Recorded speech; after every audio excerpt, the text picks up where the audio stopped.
Welcome back from the package this morning as we are about to begin our discussion in the studio today. Now, before we went on the break, if you recall, Ezekiel giving you a peek into the topic, which is hunger rage, impact of hoodlums and vandalism on nationhood. We intend to take a look at what happened during, the hunger rage tagged or hashtagged end bad governance in Nigeria. Like an historian will say, you cannot forge a path for the future without a look at the past, a glimpse at what is happening in the present, so you can foretell, if not completely, what may happen in the future. To help discuss this topic this morning, we have a guest. He is Mr. Olafusi Tosin Anuoluwapo. Is a lecturer as well as a social commentator. It's so nice to have you on Daybreak Africa this morning. Yes. So it is important for us to discuss the issues that happened during the 10-day hunger rage in the nation. The protest was initially intended to be peaceful. That was what Nigerians planned for. Not that we didn't know that some bad elements will always hijack situations like that. You have the same anywhere in the world, be it the United States of America, be it in Australia, be it anywhere. There are always bad elements who will seize the opportunity of a large crowd of people coming out to say their mind, to hijack it for their own demand. But what we saw was not expected at all, because again, from the northern part of the country, where we will never seen any reaction when it comes to protest as one that concerns the entire nation, and maybe someone may tackle me on that a statement, but something happened at this particular one. The north woke up, and we had situations in Kano, we had in Yobe, we had in Kaduna, and other northern parts of the country. So I would want to, like we do on the show, just pick your mind as you let us into how you received the news that there was going to be a hunger protest, and of course, when it eventually started and how it ended. We would just want to start from there before we go into the nitty-gritty of how hoodlums took over the show. Your reaction to the entire protest, as it were. Oh well, it's not new. It's not new. We should be expecting actually what really happened. Probably between July 29 till August 10. I think before I proceed, I'd like to quote King Oni of Ife, the Ojaja II, during the last year meetings with the Obas and our leaders at Abuja. I think he made it very clear to our leaders then that the youth, these people cover more than 70% of the entire population in the country. They are hungry, and once they are hungry, they will be very, very hungry, tackling issues in the country, paving way for their own survival. Are you getting me now? So, like I said, this protest was actually the message, the notification has been sent out not even 2 weeks, not 3 weeks. Probably it was like a month notice for government to do the needful. But as we have it, truly President, His Excellency Bola Ahmed Tinubu, tried everything possible in his capacity to subside the aforementioned protest. But let me say the fact here. These youths, they are seriously hungry.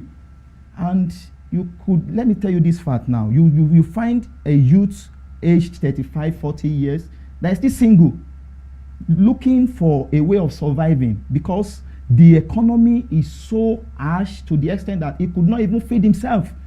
It is here in Nigeria we see some of our youths age 40, at times 45, still feeding on their parents. Why?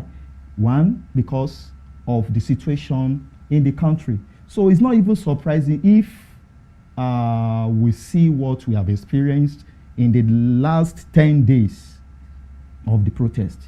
And sincerely, I sincerely want to acknowledge the effort of our president. He seriously stood up to suppress the tension. But as we have it, you know, the way we view things, the way we handle things differs. Because if we are to go by what really happened between these 10 days, we discover that it's only happened heavily at the north. And why? Because the level of poverty and hunger over there, it's more than we from the southwest here, if you can quote me right. Because there, they only depend on farming. And this issue of insecurity, banditry, terrorism, actually scared many of them, cut short of their lives and other things like that. So those things we experience between these 10 days, it's not longer a news. We should be expecting such, but the primary intention actually was to make it a very peaceful one, to make it known to the government that this is actually what we are facing in the country. But as we have it, some hidden group hijacked it from there, and I think many things happened. Probably when we get there, we'll discuss on that. You said the youth were or are hungry. Yes. We run a capitalist system in this country, Okay. although we tend to adopt certain socialist principles based on demand. Okay. So Nigeria is not socialist, neither is it a communist. It's a capitalist society. Okay. Now, when you say the youth are hungry, is it the responsibility of President Bola Ahmed Tinubu to give the youth food, or is it the responsibility of the youth to go out there and make use of themselves, give out service? You know, in a capitalist situation, it's more like it run under demand and supply. You should have your ownership. You decide your price. You give it out. You give out value, and in return, you get value in form of money too. Okay. So at this point, making it sound as if it is the responsibility of the presidency to come down and then feed individual youth, because you said some youth are still in their parents' house, probably unmarried. It's very so obvious. how is that then the problem of the president or the problem of the government in quote, Okay. and not the problem of the youth seated at home? Oh, fantastic. That is a very good question. Now, the youths, our civil right is to have access to quality education. One, to have access to a very friendly atmosphere, friendly economy. But you know, where we actually, from my own perspective this time, where we actually get it, I can't say wrong, because the president has his own reason why he has actually removed subsidy from the crude oil.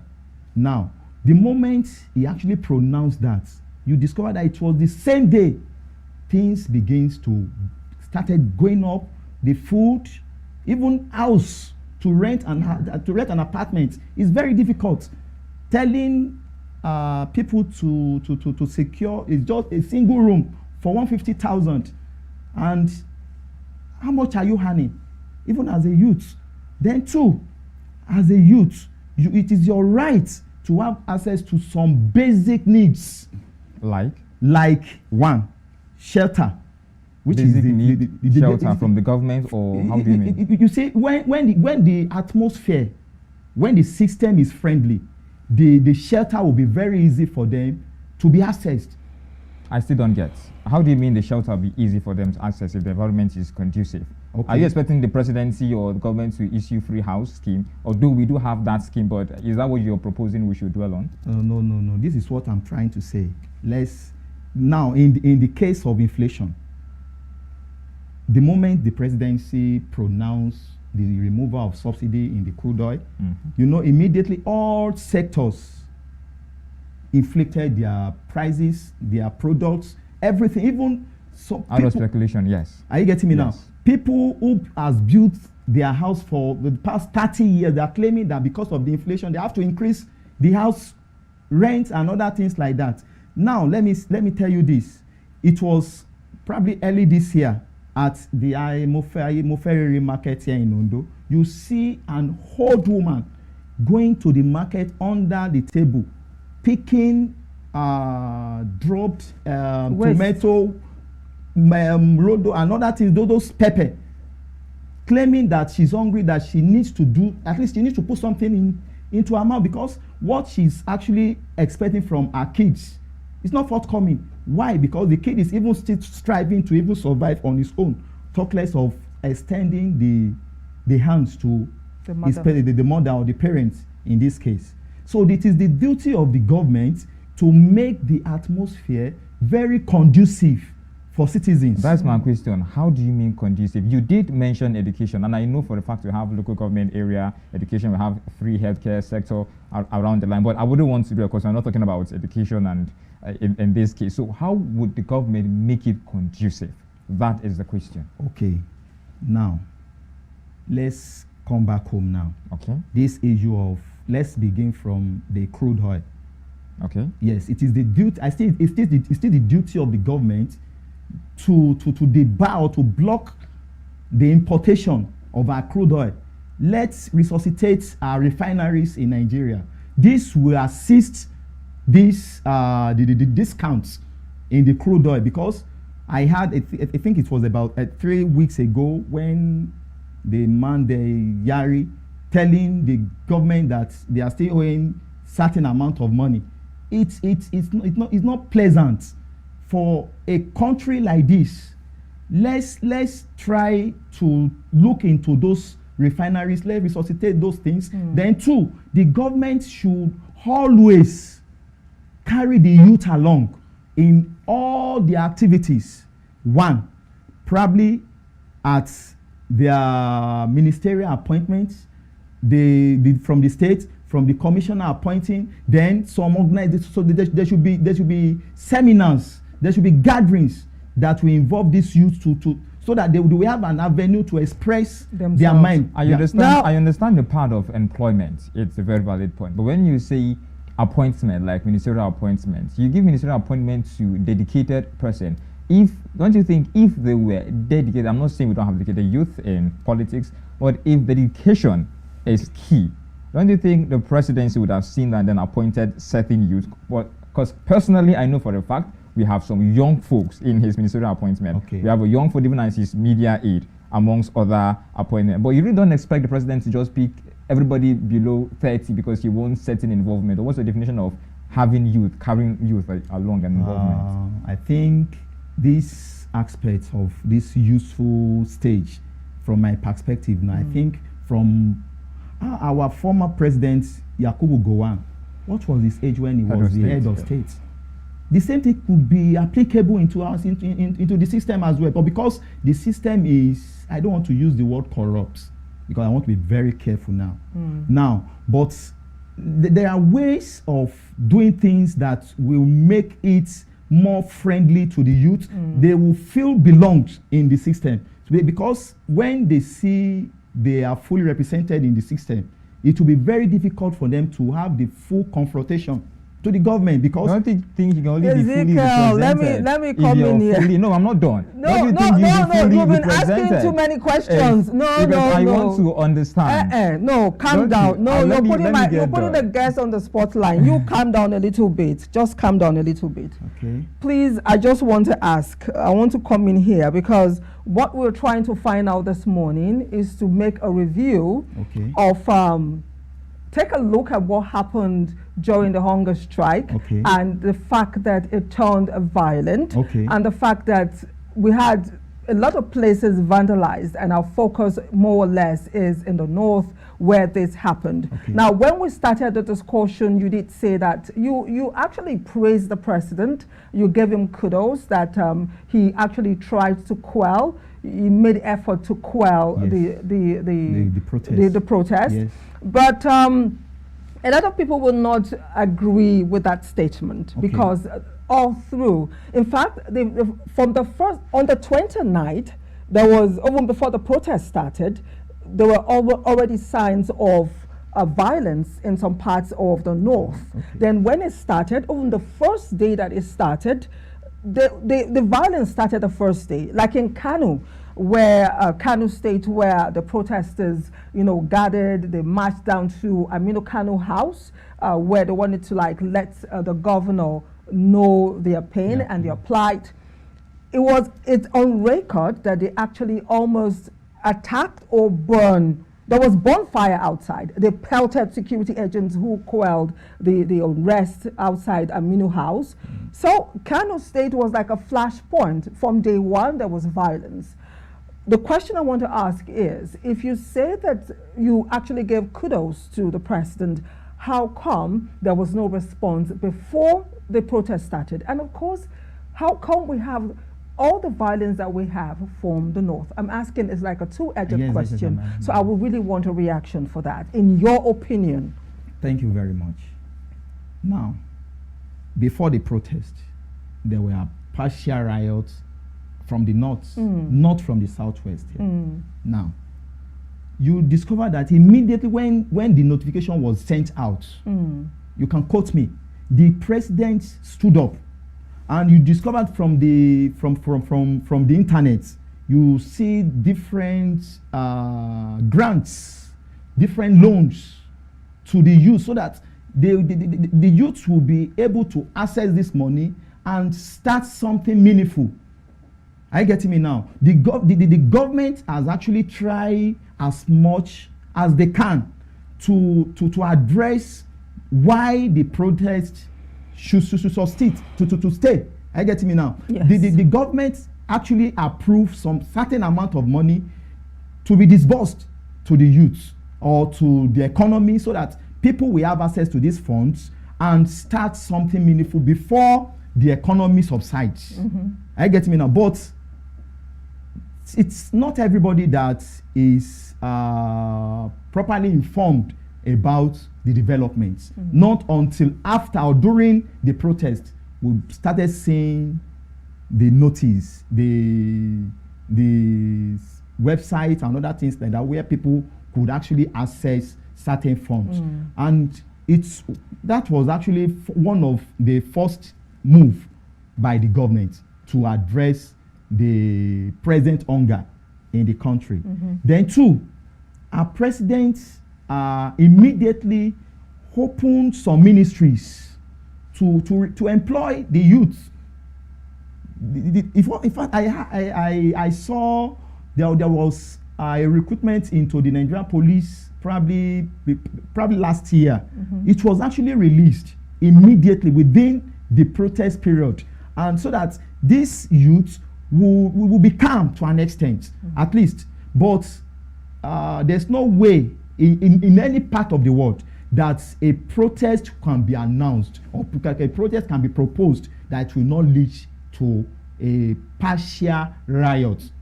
I get me now. But we thank God. I'll keep on still saying that I still give kudos to the president, because he still proved to the world or to Nigerians people that he still is in position to address the situation. So for the fact that, I have something here, it says that apparently upset that they were denied access into government house by the security men.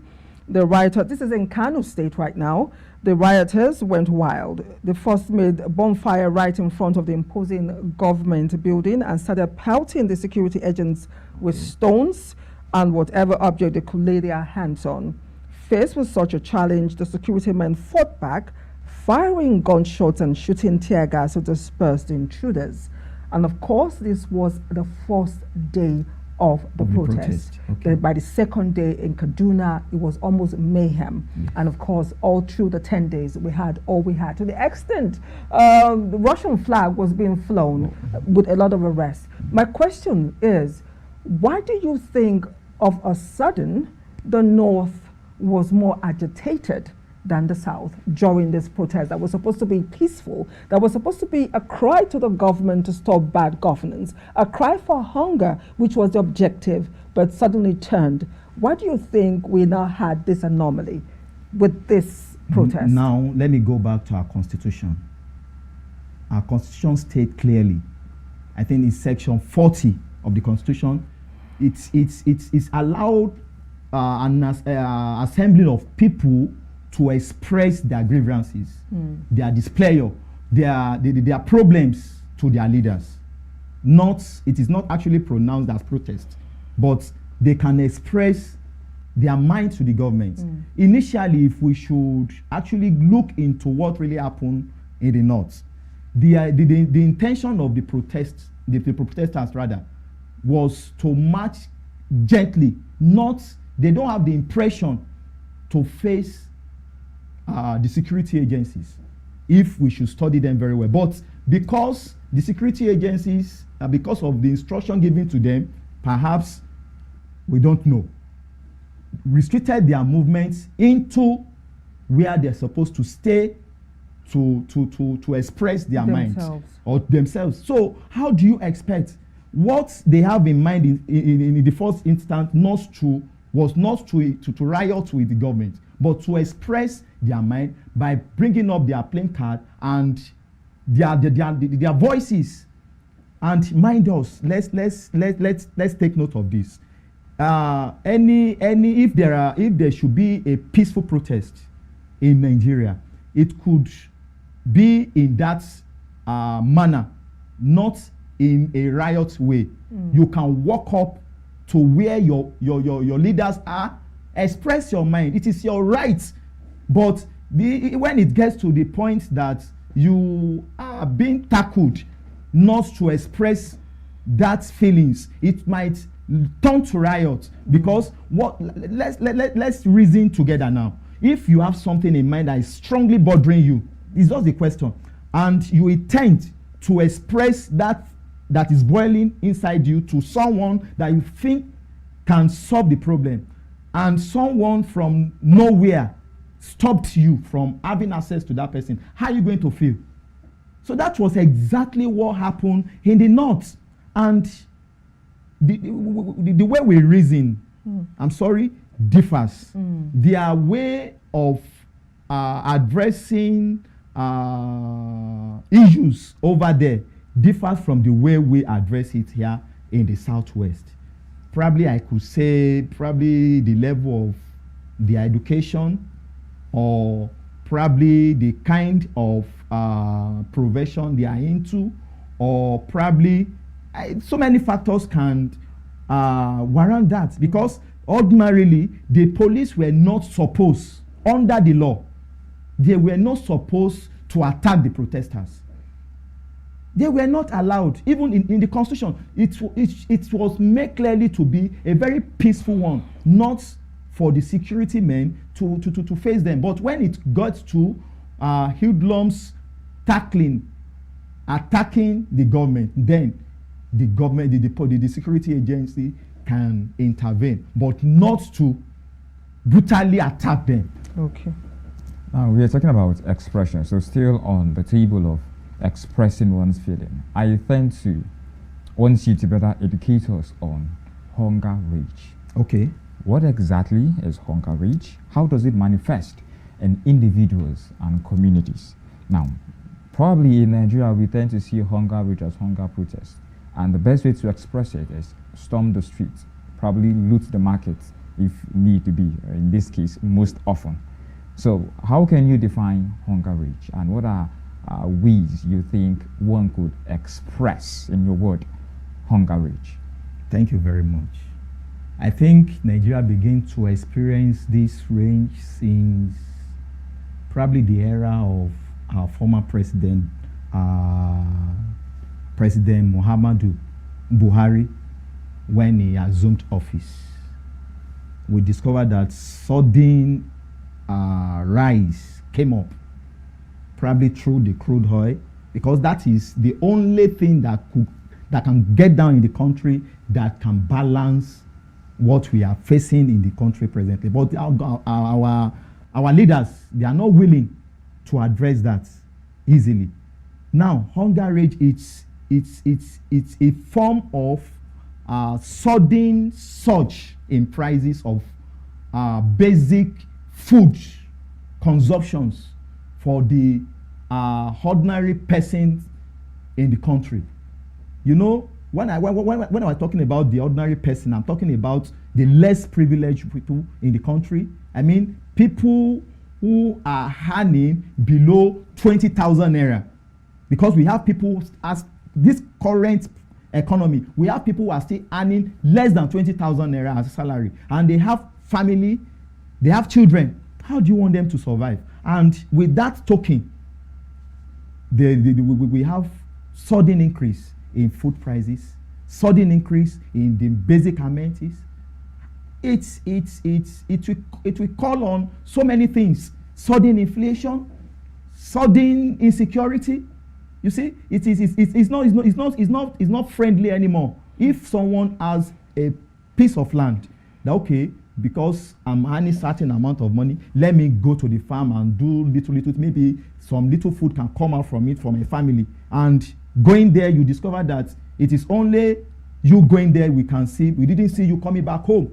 Why? Because of probably bandit or terrorism, or then Boko Haram, Palava, and other things like that. You know, those things triggers the annoyance of the masses. You know, when they are trying to move, you know, they were trying to look for options, but it's like there were no other options to move in to. Like, okay, formerly we were using kerosene, we switched to gas. Now, because of the high price of gas, we wanted to go back to kerosene. It's not possible. We want to go back to charcoal. It's not possible. So how do you want me to feed? Look at beans. Ordinary beans of 150 naira before. Look at how much they are selling it today, 4,500 naira. Now with 4,500 naira, with someone who is earning less than 20,000 naira in a month, how do you want such person to survive this present economy? So there will be increase in poverty. People would not be able to sustain to live on what they earn anymore. They will be looking for a way of survival. Like what is happening probably in the sea, when we have big fishes and other things, and we have the small ones. When there are no food, the bigger ones will start eating the small ones. That is from my own perspective, that is exactly what is happening in the country. Our government needs to critically look into this and address it. We need to make things, because we have some people today. If a rubber of beans is 100,000 naira, they can afford it. Whereby we have people, even if that 4,500 naira drops back to 200 naira, they could not even afford it. So by so doing, you have mass death. These days, go and check it. You have mass death of men. Men suddenly, in fact, it was last week at Ayade Super Junction there in Ondoye. A man was actually walking and suddenly fell down at that junction there. Why? Because of hunger. He could not feed the family. He has think beyond what his strength or financial strength can absorb. So many things like that. So how best could we express this frustration we have inside? Because I guess the best way Nigerians probably know how to express that is storming the street and protesting. Are there other indices? Are there other factors? Are there other instruments one could use to express? Brother, let's be sincere with ourselves. The only language the government understands is through protest, but a very peaceful one, like Section 40 has stated. Like talking about the protest and talking about responding, talking about the situation that led to the protest that we all know, and bad governance, and of course hunger rage in the land. The call for the protest was to actually inform government, in case they are not aware, what Nigerians are going through. And the explanation that you gave happens to be the reality of a whole lot of families, a whole lot of homes in the country. Now the protest went ahead. Before we go on our short break, I just want to find out from you if you think that the protest itself was worth the while. Has it solved any problem, in your opinion, as prices come down? In fact, let us take that break. When we return, We'll go for the break to take tea. When we return, you have the opportunity to think about that deeply and, of course, give us your opinion. If you just joined us, it is Daybreak Africa. We're taking our second break on the show. Stay with us. We'll be right back.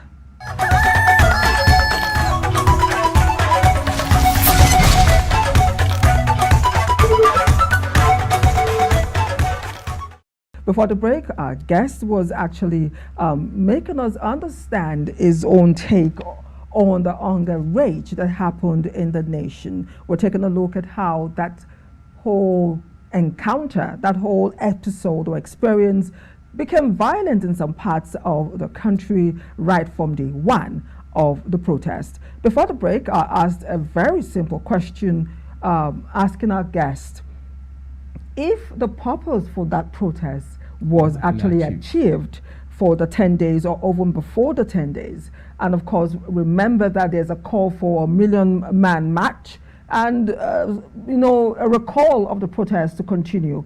But my question is, in your opinion, do you think the entire brouhaha was worth the while? Thank you very much. Now, something happened yesterday. I think the president called on the former presidents to reason together on what to do. Actually, he has been doing some things which everybody can actually see. He has actually opened some vacancies for the youths or to the unemployed. He has actually released some funds to the jobless. He has actually paid for some students' school fees to relieve their parents. Then with other things, then from the look of things now, from my own angle, I believe this protest has actually called the attention of the president to some critical issues that are happening in the country, because where he is, he could not see everywhere at once. And it is what probably his ministers or his personal assistants tells him that he will listen to. But by the time he himself sees the protest himself, he knew something terrible is happening within the country. And I'm very, very sure, because he has done it before. He done it in Lagos State, and I know very sure that the president, President Bola Ahmed Tinubu, will actually do something reasonable to reduce the inflation in the country. A guest sat here and said all that that they see is promissory, is like what you just said now about the president. Yeah. Is something that you're saying will happen in the future. The guest said that all the promises that the president gave can be likened to a promissory note. Okay. I promise not to beat you. I promise to arrive early. I promise I will buy you rice. I promise I will. And that's the same thing that you just came here now to say. Okay. What we want to find out, what I want to find out is, it actually addressed it? Did this protest achieve anything for the common man? Did prices reduced at the market? You talked about beans being 4,500. Believe me, if you go today, it will be 5,000 naira. I don't know. I've not been to the market, but that has been the trend. Besides food, what else has this protest achieved that one can concretely touch, physically see that it achieved beyond promissory notes from the president? I would really, as a common man yourself, which I am, understand, because again I said, there's a call for a 1 million man march. There's a call in other quarters that we continue the protest. The one when we don't do, waiting we achieve. I better tell us. Thank you, my presenter. Please, the question I want to ask a question. Ask me, then I'll turn it back to you. The question is, the Yoruba pilots will say, Ọjọ́ kan kọ́ la fi ń bọ́ ọmọ tó rù. That is, you cannot feed a teen child in a day for him to get fat in a single day. Now, the president is aware now. From the look of things now, because I believe he doesn't know what is actually happening in the country before. It is what his personal assistants or his ministers or the governors are doing, or they are telling him. that is only what he will listen to. He doesn't know if we are really suffering here or not. He's a Nigerian. But I think the first thing he has actually achieved. He's a Nigerian. I know he's a Nigerian, but he doesn't. Married to a Nigerian. See, so I find it rather strange that you're going this route by saying that he doesn't know. The point is, the position is occupying does not permit him to come out like the normal person. What about his aides? Okay, his aide. It is what about his aides? This administration has one of the highest numbers when you statistically of aides and advisors and what have you, who are Nigerians, not Ghanaians. It is what they tell him he listen to. Oh, are you saying they don't tell him the whole story? Know what we are facing. But if from my personal thinking now, it might not be true. If they decide to tell him the truth, it might partially, in one way or the other, affect some things probably in their way, which I would not be a particular to say those things here. I get me now. But the fact that there is a protest, sincerely, and it is very clear to the whole world, the president has actually achieved one solid thing, which is to the masses, which is the election of all the local government. He has given them the autonomy, because to the best of my knowledge, that is the only arm of government that is very close to the public or to the grassroots. I get me now. Now with the local government autonomy, I think he has signed it into law. Very soon you start seeing the election everywhere. By the time those things are in place or in position, you discover that most of the chairmen will start to execute what the state government has, in quotes, failed to do.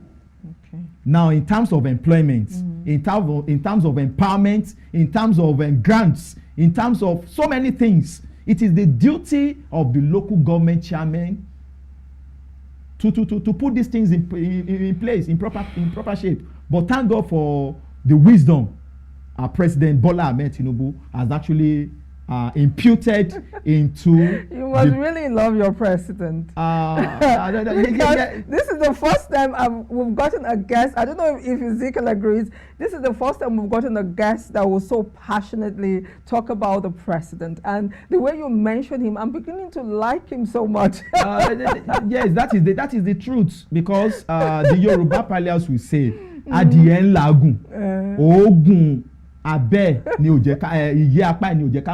Because the sweat, I mean the chicken is working so hard. I'm referring to the president as the chicken this time, because it's because of some factors that are not clear to the masses. That doesn't bring out. At this point, before going to my question, you did mention the fact that you said the president may not exactly feel the pain of the people. Yes. And yet you said he's in the Yoruba dialect. You did. Yes, the Yoruba parlance. Yeah, you said he's a chicken that tends to work very hard for the people. The question is, if he doesn't feel the pain of the people, how will he then work hard for the people? And then you did mention a point where you said his media aides may not exactly be telling him things exactly the way they happen. I don't want to say they are telling him lies or telling him not true things, but I want to use the word respectfully, not trying to really not quote you verbally, but it was more like you said, they may not be giving him exactly what is happening in the country, which actually makes him not actually have a feel of what is going on. I found that really quite contradicting, personally, because I don't know how he doesn't feel what is going on and yet tend to do a good job or a hardworking job like the chicken you did mention. Yes, thank you very. Let me. I can give answer to that. Okay, please go ahead. Now, the promise, the president made a promise when he was actually sworn in as a president that he is there to work for us, and you don't expect him to be at every angle at the same time.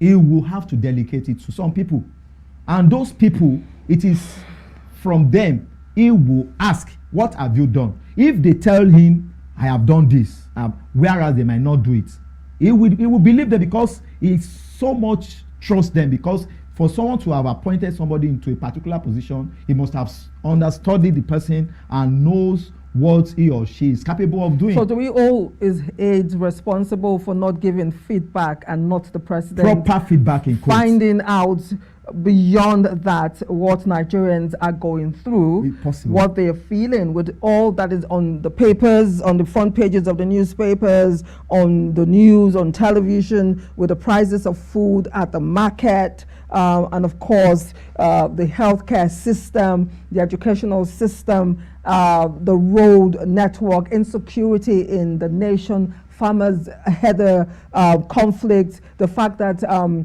people can't go to the farms anymore. This information you can get from international websites. Our neighbors know about our internal problems. So it is quite ironic, or should I say it is a complex situation for anyone to say that the president may not be aware totally of what his subjects, his people who put him in power, are going through. Let me come in. Beyond the age. I believe you're a father. Yes. You're a father. You have kids. Yes. For one, I know you tend to delegate feeding to your wife. Yes. You give her the funds. Oh yes. And you expect her to feed your children. Yes. But have they ever been a day where you come back from work and you never tend to ask your kids if they are well fed? If they've eaten. I'm not saying you don't trust your wife. I mean, she's your wife, for heaven's sake. You should trust her. So I believe you trust her. But have you ever come a day without asking your kids, are you guys well fed? Not just have you eaten now. Are you well fed? Have you been doing that as a father? I don't think I should ask, because I believe you should be doing that as a father. I don't need to do that, because since it you is have my never duty, asked your kids if they are fed or not. I don't have any reason to ask for my wife. No, not your wife. To ask my kids if they were properly fed. Yes. No, it's not my duty. It is the duty of my wife to feed them. That is my duty. Is okay. This is my bill at the end of the month. Okay, take it. Go and stock the house. So that is all. When you come back from work, you never ask your kids if they are fed or not. Except they come to me, Dad, I want to buy biscuit, or because my kids are still very young. Then it's settled. Moving on, you tend to be one that is good with history. You tend to actually hit me like one with historical context. Now, I tend to want to ask at this point, we have challenges as a country. Now, I want you to help discuss historical context of our issues as a nation and how it has tended to evolve over time. Sorry. Over time, we have economic challenges. Yes. It has been historical. I mean, it has been there way back. We have challenges. We have political challenges here and there. Now, how has it evolved down to this point? Thank you very much. Let's go back to the era of the late President Yar'Adua. Okay. I think one. Yes, he's a president. He's a president, and actually, he actually worked for us. Actually, but because of his health issue, his life was actually cut short in the long run, whereby the vice took his position. I think from those period, we started experiencing insecurity in the country, if I'm not mistaken, because the Northerners, in quote now, they were aspiring, or they believe. I want to be very careful this time. Be careful. Yes, I want to be very careful. We want you to be careful. So, be careful, but tell the truth. Yes. From your perspective. Yes, from a perspective now. From a perspective, yes. Because this issue of insecurity now came up since the era of the former president Goodluck Jonathan. And because actually it came from a very minor region, which is the South, and the intention, the primary motive of the Northerners was not to release power to the South, and for them to probably to disorganize or to distort his administration. So we started experiencing Boko Haram. We started experiencing some terrorism, from some kidnapping, banditry, other things like that. Probably from the north, because maybe before it started coming down to the south here. Though we were able to capture them because of the level of our security personnel. When you say south, you mean southeast and southwest? Yeah, in the south, general, southeast, southwest. And south, okay. Yes, I get me now. So from the look of things and from my own perspective, I'm not an historian.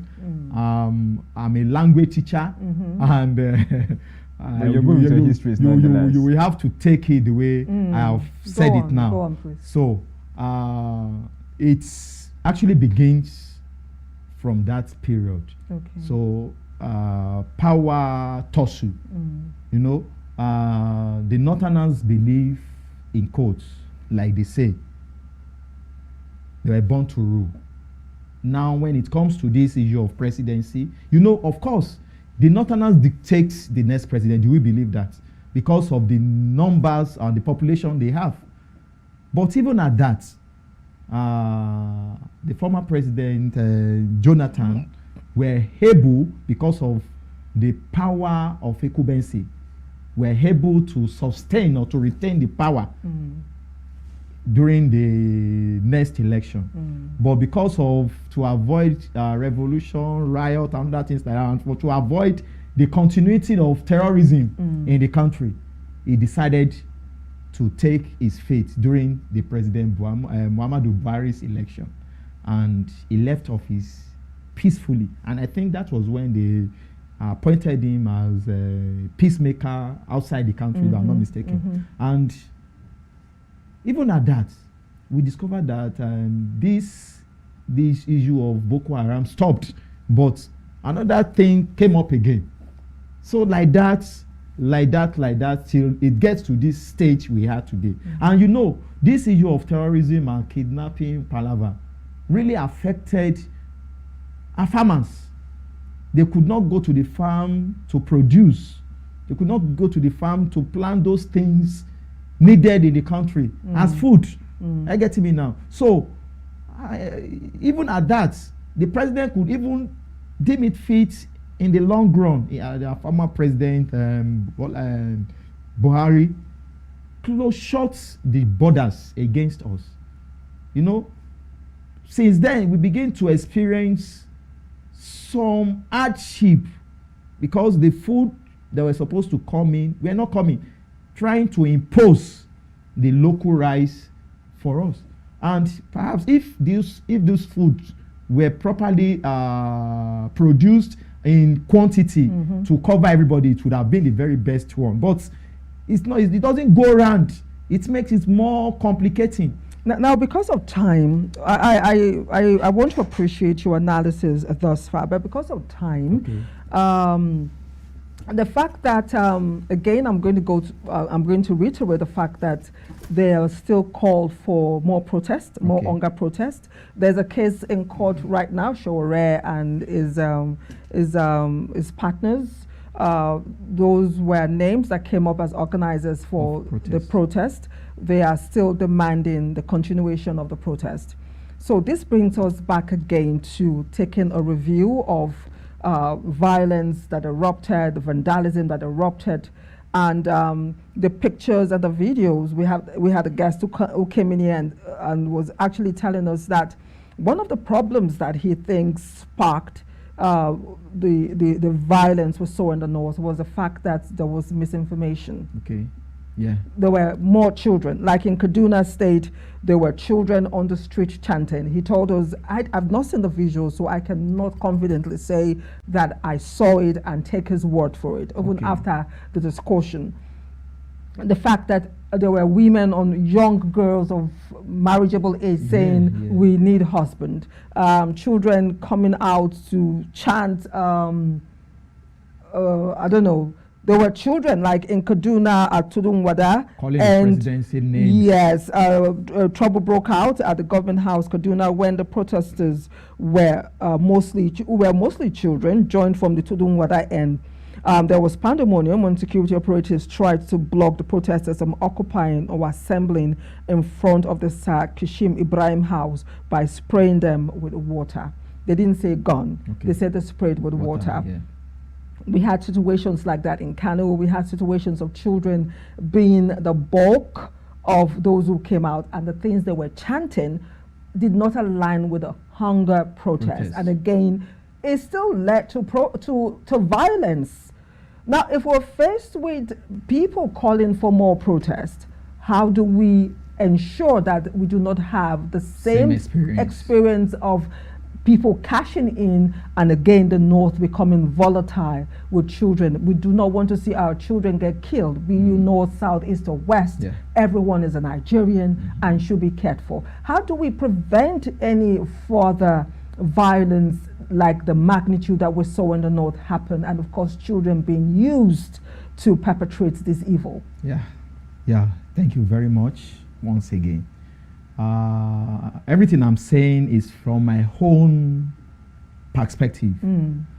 And if I think the president himself, though he has started making some drastic moves to subside any future, because if a protest escalates to a certain level, it might likely turn to revolution, which I'm sorry, Shore and his team were clamoring for. That is not what we want. We don't want revolution. We don't want revolution. Why not? What we need. Why is revolution bad? Why is it bad? I don't want us to talk much on that, please. Okay, go on then. We don't want to. We don't want revolution, but we want a very conducive environment for citizens. Now, with this 10 days protest now, I am very, very sure, and I am so confident in our president, President Bola Ahmed Tinubu and his team. They will definitely do something meaningful to the citizen to subside the future occurrence of this same protest. The protest has stopped. Sorry to cut you in. We've had a little bit of lull, that is a little bit of calm on the protest after the 10 days ultimatum, which was carried out. What has the president done since then beyond the promise that you've given? Because when the speech came in, we heard a lot of promise, and the protest has stopped. What has changed? And the confidence you talk about, can you tell us what exactly are the things you're expecting the president to do as we round up? We don't have time. Let me tell you this. We don't have time. Yeah, I know. Let me tell you this. Do you believe that the president actually makes some moves? Because we have some food at stock, whereby the president actually deemed it fit to release to civil servants at very cheaper price, which is a bag of rice for 40,000 naira from 84,000 naira. But you will believe that the same civil servants got those rice and resold it out at the rate of 80 something thousand naira to the poor masses. So it's made him to stop selling out this rice. So what we really need this time around is I think the president should continue in his effort by engaging probably the traditional leaders, the governors, local government chairmen, and devise a mode or a model to look for a way to touch the grassroots properly in terms of creating employment, meaning gainfully employed, not a wage employment, but we want a gainful employment to the youth, so that they will be properly engaged somewhere, not to involve in any crisis and in any future crisis. And at the same time, they should look for a way to resuscitate our refineries. Very, very important. Because I had a news this morning that Port Harcourt refineries, they are saying, I think they released it this morning, that they are no longer releasing crude recently anymore, that it has been postponed indefinitely. Why? You can imagine the millions invested in those refineries. Millions in dollars, please. In millions in dollars. Not in naira. Yes, millions in dollars invested in those refineries. Telling us now that they could not even, they are not willing, it is not visible again to release crude oil. And look at Dangote refinery. Look at the kind of people tormenting him underground. I get me, for him not to even produce the first set of cooler to relieve the masses. So we have some forces, we have some hidden forces that are working against the president, which I am using this medium to beg the president to look critically into these problems, and he should be diplomatic. The way he handles Lagos State, he should look for the same way, even advanced method to address the current economy. We want to appreciate you so much. I wish we could just go on and on talking on this issue, but one thing I know is we have another opportunity to have you here, to discuss on other issues on Nationhood or otherwise. So our guest has been Olafusi Tosin Anuoluwapo. He's a lecturer as well as a social commentator. We appreciate you for being on the show this morning. My pleasure. Thank you very much. Well, that's the show this morning. My message to all Nigerians and anyone watching is take it easy. My name is Anire. Binitie. Bye for now. You do have a great day ahead. I remain Ezekiel. Ogar.